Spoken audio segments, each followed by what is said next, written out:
Conversation with Carly Fiorina and Arthur Brooks.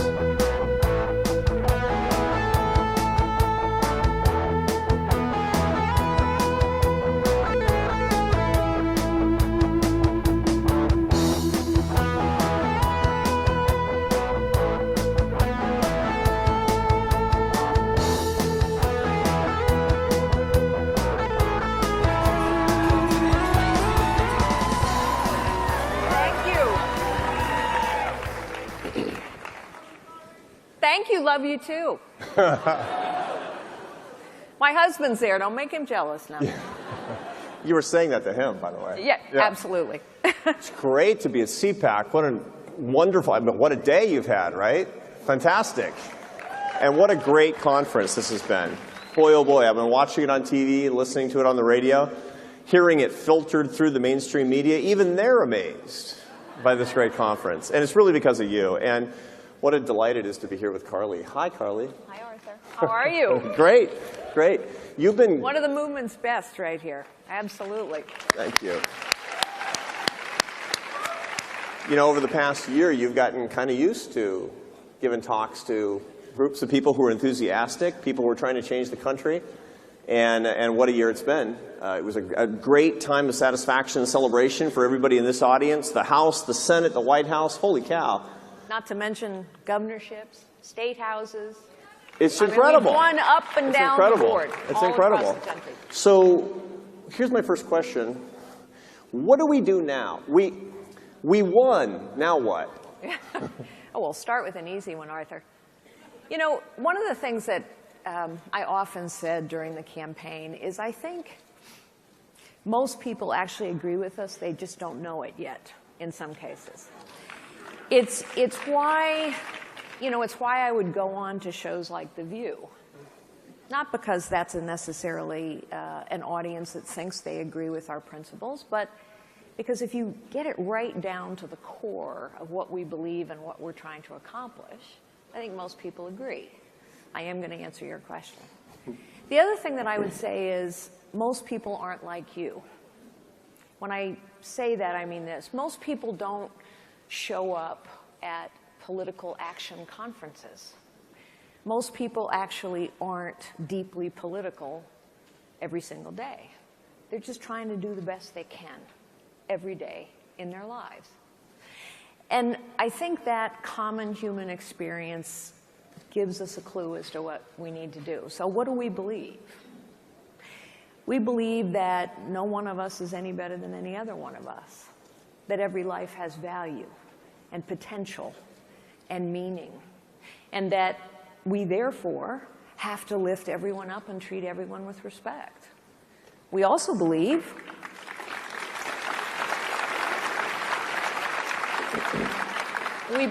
people aren't defined by their circumstances or their appearances, that we have to respect people who disagree with us even. We believe that most problems are better solved by the people who are impacted by those problems. Communities, families, businesses, states. And we also believe that you concentrate too much power too long in too few hands, no matter whose hands, that power is going to be abused. A true conservative principle, Carly. Amazing. You know, here's the big takeaway, folks, from what I'm hearing so far.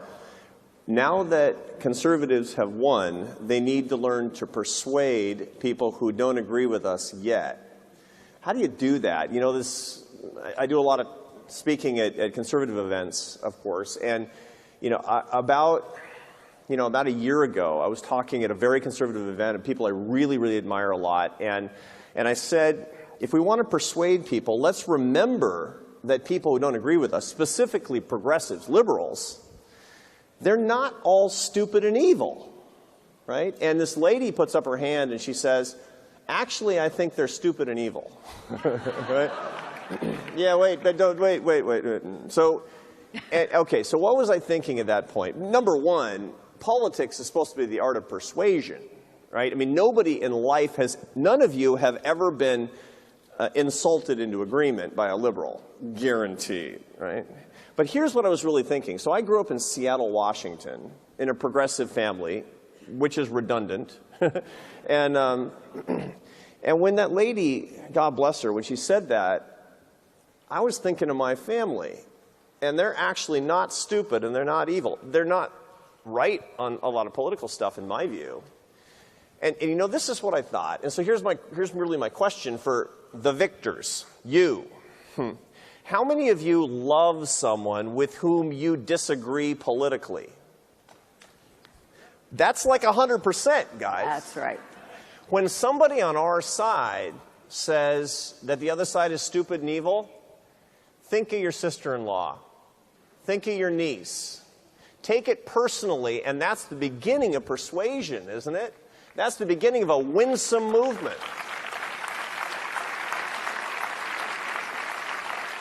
You know, one of the things that I admire so much about Arthur is if you've never read his story of how he came to believe what he believes, read it sometimes.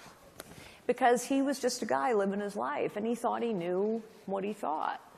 And then life intervened. And that's how I learned my principles. I was just out there doing my job, living my life, and I discovered over and over and over, wow, people that I maybe would have overlooked had a tremendous idea, or they have huge value in solving a problem, or wow, you put too much power in the hands of some bureaucrat somewhere, happens in business too, that power is going to be abused. You're talking about persuasion. It's so important. Look, let's face it. Hey, a good fight is fun, right? A good fight is fun. Hey, you guys know, I can land a punch, okay? Boy, is that true. It is fun, right? So it's fun to have a fight, and it's really fun to have a fight when you win, but to the point, now that we've won, it's important that we bring people along. Why is that important? It's not just important philosophically. It's not just important that we persuade because we actually believe that everybody has value. We want to lift everyone up regardless of their circumstances or their opinions. It's not just that. We have to persuade now for practical reasons. Here's the thing about change, and let's face it, we now have an opportunity. The administration, governors, state houses all across the country have an opportunity for real change, important change, to hopefully take money and power outside of Washington, D.C. and return it to where it belongs, to communities and families and businesses and states. But here's the thing about change. No matter when it happens or how it happens, substantial change inspires substantial resistance. It is the nature of change. And boy, is there substantial resistance out there. The thing is, unless change is accompanied by growing support, the substantial change is never sustained. And if you doubt that, think about Obamacare. Obamacare was a big, substantial change, and guess what? The Democrats didn't take the time to build support. They never thought about building a bipartisan coalition and actually compromising and coming to a plan that people could support. And so guess what? It was substantial change, and it will not be sustained. Because that substantial change inspired substantial resistance. Yes, ma'am, thank goodness. Thank goodness. But we have to bring people along now so that the changes that we all believe in will be sustained. You know, this really, we're at this point in the conversation now where we're talking about, you know, we started off with, we won, now what? The why of victory is a really interesting thing. You know, we're given victory because conservatives are given victory because conservatives did the work in a bunch of campaigns, did the work to actually get people out to vote. That's fantastic. But then you got to ask yourself, why is that actually important? You know, why is it important? What was the message that people were giving to every single activist in this room and every single conservative leader on this stage? What's that all about, right? And that's an important question, right? Because I think we know the answer. Each one of us knows the answer. We won because Americans need us. We are the stewards of what Americans actually need. You know, about a third of Americans believe that the free enterprise system has left them behind. That's a very dangerous situation in this country. The free enterprise system, democratic capitalism, is the only system in human history that has wiped out poverty among people by the billions. And every single person in this room knows that. Right.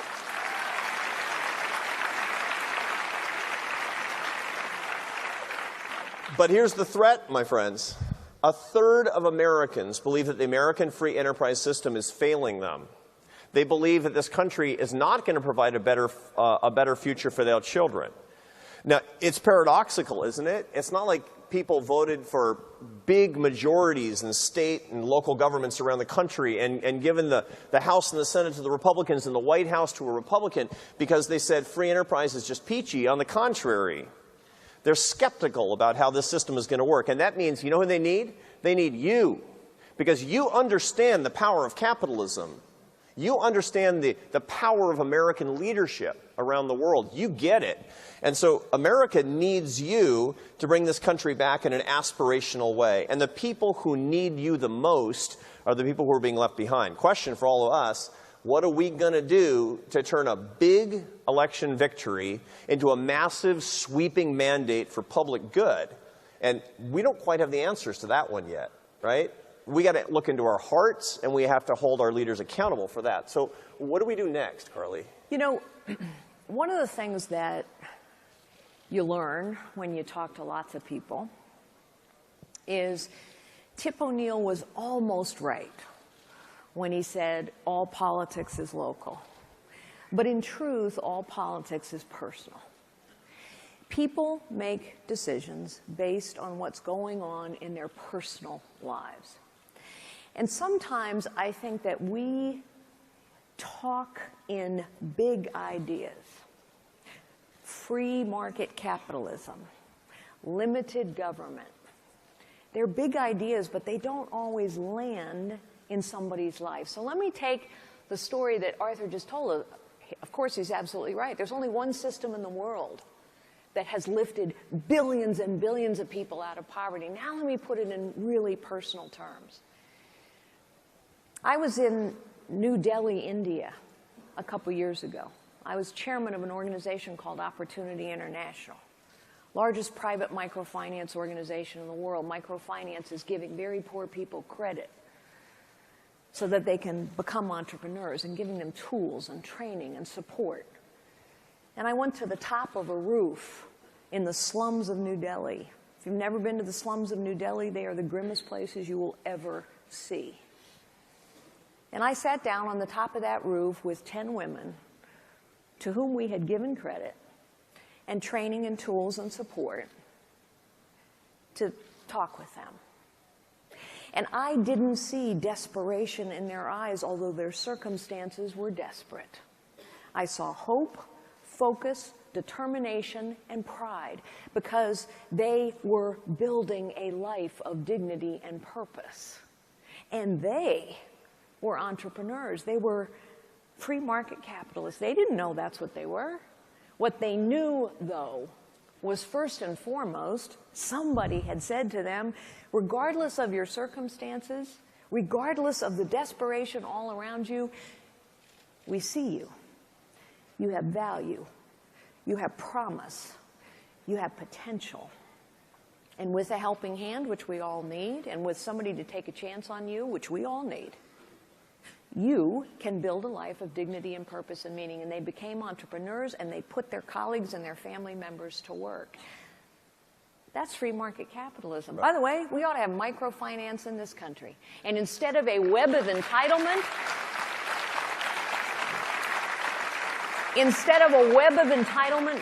wrapped around people's lives, and that's what we've done. We've woven people's lives into webs of entitlement that last for generations. Instead of that, instead of holding people back, we should give people that helping hand. We should take a chance on them, but then we should give them not the money, but the tools, the training, the support, the respect to say, you can build a better life. Yeah. You know, it's funny how government, thank you. You know, there's nobody in this room very few people in America, it doesn't matter what your ideology is, who thinks that we should have zero safety net and we should kick granny out in the snow when she's poor. But here's the problem that I think you're getting at, Carly, and here's the problem that we're all faced with in this country. You know, we have a social safety net. We have big government programs that have rendered people useless, that have rendered them superfluous to our society. Isn't that what the safety net does sometimes? And here's what we need to do. And here's, I think, the authentic moment of real utility for conservatives today. Here's what I think. I think here's why we're going to have political power. We understand by our ideology that the nature of dignity and purpose and meaning is not to be helped, but to be needed. That's right. You're needed. You know, it's the funniest thing when we travel all around the United States and you talk to people who are feeling really desperate and they're feeling really angry and they're just fighting back. They feel that they're not needed.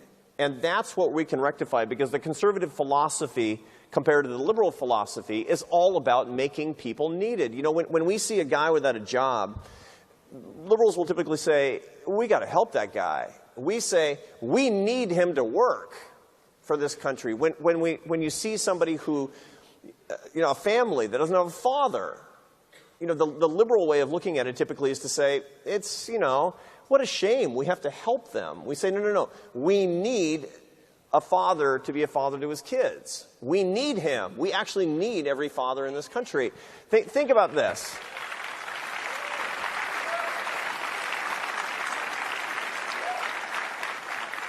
This is really, to make people needed, the essence of what it means to be pro-life, isn't it?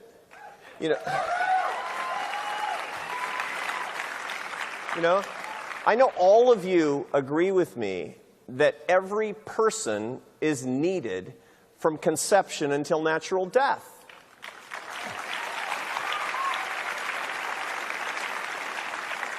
So let's work our policies now that we have the levers of power. Let's use it as a force for good.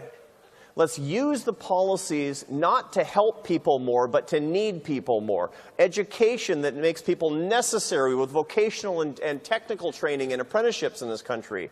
Everything should work so that people have more jobs, and so they're more necessary in their communities. Education policies that don't render people superfluous, that see people as an asset to society and not as a liability to manage.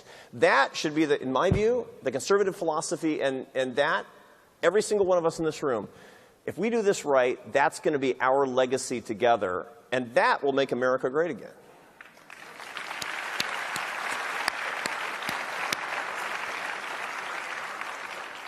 You know, all the way back to the beginning, where we said most people aren't political. They don't spend their days in conferences like this. Thank goodness you do.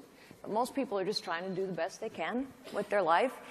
And we also said at the beginning, you know, most people actually agree with us. They just may not know it. And sometimes we use kind of big policy terms. See, I think the tests for are we doing what we should be doing to make America great again, I think the tests are really simple. And I think the three things that I'm about to say, virtually everyone will agree with. And they are prescriptive in terms of our policy. So what are the three? Number one, every person, every life has value, purpose, potential, meaning. We need every purpose, every person to find the purpose and the value and the meaning in their lives. Can that be translated into policy? Absolutely. Second test. Can people solve the problems that impact them or not? And the answer, of course, is yes, they can. The reason we believe in decentralized decision-making and localized problem solving is because it works better. We all learn that in life. You don't have to be political to know that. You know, we lost a daughter to addictions, and I know that there are so many programs that work to treat the epidemic of addiction. But they don't start in Washington, D.C. They're starting in communities, and they need the resources and the empowerment to make those programs work. So every person has value. People actually can solve the problems that impact them. So let's give them the helping hand, the opportunity, the resources to solve those problems. And number 3, you concentrate power, you abuse power. Bureaucracies concentrate power, they abuse that power. Our founders wrote the Constitution in large measure to prevent the concentration of power. So we have to be the people that stand for the value of every life, the superiority of problems solved locally in communities, in families, in states, and we have to be the people who stand up and say, no, no, no, don't concentrate power. Release power. Disperse power back to where it belongs. Those are our tests. Those are our tests. You know, disperse power. Don't you love CPAC where saying disperse power is like an applause line? That's cool, man. And oh, man. But let me make one more point. You know, I have all of you, look, you all raised your hand when I said how many of you love a liberal. Fantastic. When you talk to your liberal friends and you're talking to them about your ideas, and they're very wrapped around the axle about the fact that Republicans did really well in this last election. They're very worried about it. They're very worried about what's going on in Washington, D.C. right now. Ask this question. Ask this question. Who won your last school board election locally? They'll be like, I don't know, right? That matters more. That actually matters more. That's a conservative principle, isn't it? But it's also a conservative principle for us. And now I want to say something subversive because we're in Washington, D.C., and we're living through a permanent political reality show of federal politics. Most of you don't live here. I live here, so you don't have to. And let me tell you, what's going on locally is a much more important deal than what's going on here. And so here's something that we can really do to help this country together. Make Washington less important and interesting. Make it less a part of everyday life. It's become this entertainment source for everybody to find out what's going on here. The President of the United States over the past 8 years was a celebrity, almost a king. And that was bad for this country. Let's not make the same mistake. Let's make this country local again.